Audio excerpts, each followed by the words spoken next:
Isang mapagpalang araw sa iyo, kapatid. Over a cup of coffee, allow me to share with you my thoughts, my reflection about our gospel lesson found in Mark chapter 1, verse 29 through verse 39.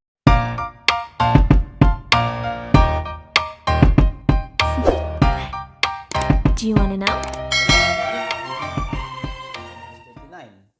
Actually, we had our devotion this morning at Evelyn Christian College at nabasa ko doon sa front page ng aming devotional material ang isang quotation. Sabi niya, amidst the busyness of life, serve the needs of others, spend time with God, and share the gospel. This quotation really encapsulates our biblical passage found in Mark chapter 1 verse 29 through verse 39.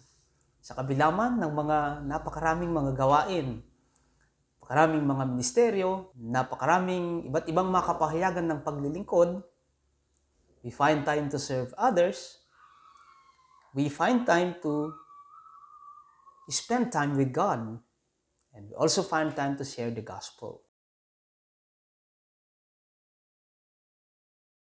Allow me to elaborate the 3 S mentioned earlier. Number 1, to serve. Number 2, spend time with God. And number 3, to share the gospel. Number 1, to serve God by serving others. Yan ang ginawa ng ating Panginoong Hesus. Makikita natin na mula sa sinagoga nagtungo ang ating Panginoong Hesus sa bahay ng biyanan ni Simon Pedro kung saan nakita nilang ang kanyang biyanan ay may sakit. Doon ay pinakita ng ating Panginoong Hesus yung kanyang pagpapagaling. So maging sa buhay ng ating Panginoong Hesus ay punong-puno ng ministeryo ng pagpapagaling. Mula pa sa sinagoga, sila ay nagtungo sa isang tahanan, ngunit hindi lamang ito pagpapakita ng pagpapagaling ng ating Panginoong Hesus sa biyanan ni Simon Pedro, kundi ito'y magpapaalala din naman sa atin sa ginawa ng ating Panginoon.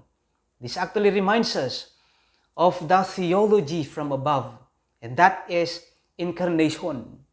The movement of Jesus from the house of prayer in a synagogue to an ordinary, vulnerable humanity reflects God's intentional initiative to move out from His throne above and heal the broken world and heal the broken humanity through this man from Nazareth, Jesus the Christ. Siya galing sa sinagoga in a house of prayer. He went out to meet the vulnerable person, Simon's mother-in-law, and heal her. What is striking is this. When Simon Peter's mother-in-law was healed, immediately, sabi ng ating banal na kasulatan, she began to serve them immediately. Pagkatapos na paglingkuran ng ating Panginoong Hesus itong biyanan ni Simon Pedro sa pamamagitan ng pagpapagaling, o siya naman ay nagpakita ng paglilingkod sa kanila. Contextually, napaka-usual lamang yung paglilingkod ng isang babae sa pamayanan ng mga Hudyo. In fact, they are tasked and are expected to perform their obligation in their house, specifically kung mayroong mga bisita.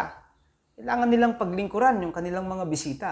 In the context of Jewish hospitality, women are expected to welcome and serve their guests.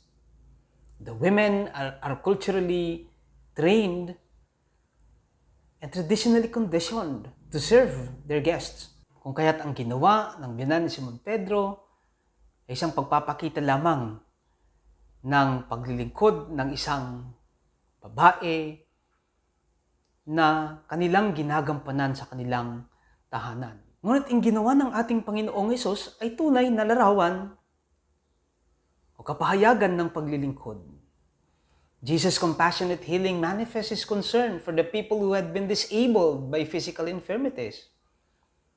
But more than physical infirmities, the biblical narrative also displays God's absolute concern for the marginalized women who had been vulnerable not only because of physical illness, but even their disadvantaged personal, social, traditional, political, religious, and cultural conditions. It means the healing is a restoration to a life with dignity and wholeness.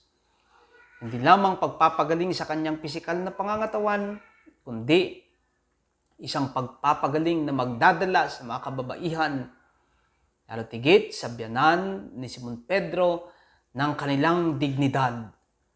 Hindi lamang sa pamilya kundi sa pamayanan na kanilang kinabibilangan. Jesus heals us to function with freedom in the spirit of service for others. Pagkatapos na naglingkod ang ating Panginoong Hesus sa pamamagitan ng pagpapagaling sa biyanan ni Simon Pedro, ang biyanan ni Simon Pedro'y naglingkod din naman sa kanila. She was held not just to serve her interest, but to serve others' interest too. Mark makes it clear. After she has been held,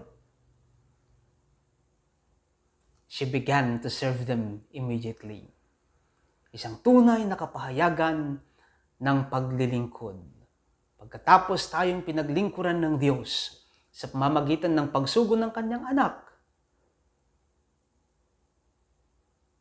pagkatapos niya tayong pinagaling, yun din yung ministeryo natin. Paglingkuran ng Diyos sa pamamagitan ng paglilingkod sa ating mga kapwa. Pangalawa, ang ginawa ng ating Panginoong Hesus, ang kinaumagahan, He set out into a deserted place and in solitude, He prayed. Siya'y lumabas ng mag-isa at siya'y nanalangin. So, Jesus spent time to commune with His Father. Isang disiplina, it is a spiritual discipline to spend time to commune with God. Ito yung ginawa ng ating Panginoong Hesus. Napakarami man niyang trabaho, napakarami man niyang ministeryo, napakarami mang iba't ibang mga kapahayagan ng paglilingkod, but He does not fail to find time and spent a time of prayer with His Father. He spent time to commune with His Father. Despite Jesus' hectic schedules, in solitude, in a deserted place, He prayed.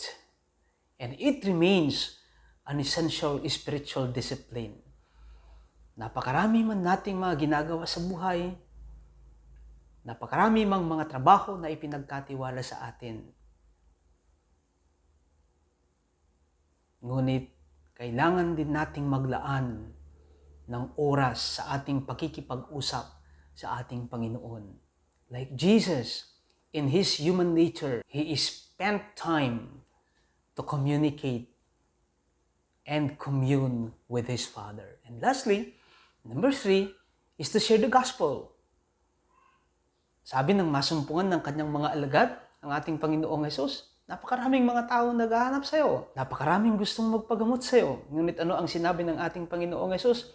Let us go to other villages so that I can also preach the gospel. So that I can also preach the good news. So, hindi lamang nakalaan ang ministeryo ng ating Panginoong Hesus sa Capernaum, kundi He actually intends to move from one place to another in order to preach. In order to share the gospel. Hindi lamang sa Capernaum, kundi maging sa mga ibang mga lugar upang doon ay makapaglingkod, doon ay maibahagi ang salita ng Diyos, to share the gospel. And it's also a call for all of us. Hindi lamang sapat na naririnig natin yung ebanghelyo sa loob ng simbahan, hindi lamang sapat na ibabahagi natin ang ebanghelyo sa loob ng simbahan, but like Jesus, we are called and sent to neighboring villages in order for us to share the gospel. Isang paanyaya, isang pagtawag, at isang ehemplo na ipinakita ng ating Panginoong Hesus na hindi lamang sa isang lugar kailangan ng mga taong mapakinggan ang Ebanghelyo, kundi maging sa ibang mga lugar, kailangan din nating ibahagi ang Ebanghelyo. So like Jesus, we also find time to share His Gospel. Kung babalikan natin yung quotation kanina, amidst the busyness of life, serve the needs of others, spend time with God, and share the Gospel. This encapsulates our biblical passage found in Mark chapter 1 verse 29 to 39. Huwag sana tayong magsawa na maglingkod sa Diyos sa pamamagitan ng paglilingkod sa ating kapwa. Maglaan ng panahon sa ating pakikipag-usap sa Kanya sa pamamagitan ng panalangin. And may we not fail to share the gospel. Muli, isang mapagpalang araw sa iyo kapatid at pagpalain ka nawa ng ating Panginoon.